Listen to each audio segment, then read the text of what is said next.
আমরা সবাই মিলে যাচ্ছিলাম, আমাদের নিমন্ত্রণ ছিল অন্নভোগ। সেইখানে আমরা সবাই মিলে যাচ্ছিলাম। আমি, আমার বড় জা, আমার মেজো জা, তারপর আমার ভাগনা ছিল, তারপরে বাবু ছিল, এই সবাই মিলে যাচ্ছিলাম অন্নভোগে। যে আমরা পৌঁছে গেছি, আমাদের বাড়ির থেকে অনেকটাই দূরে ছিল। এখানে আমরা চলে এসে দেখো কি সুন্দর ঠাকুরকে সাজিয়ে দিয়েছে, অন্নভোগ দিয়েছে। দেখো ঠাকুরগুলো কি সুন্দর সাজিয়েছে, খুব সুন্দর লাগছে। আমরা এখানে দাঁড়িয়ে অনেকক্ষণ দেখছিলাম, খুব ভালো লাগলো।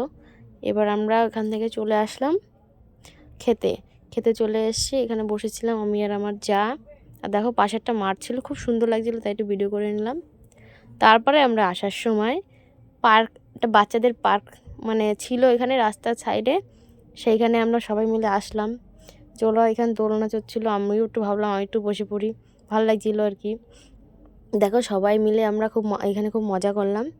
করে আমরা দেখো পিছনে আমার ছেলে রয়েছে, তারপর ওই যে মনা রয়েছে এখানে, সবাই মিলে আমরা খুব আনন্দ করে তারপর বাড়ি চলে আসলাম।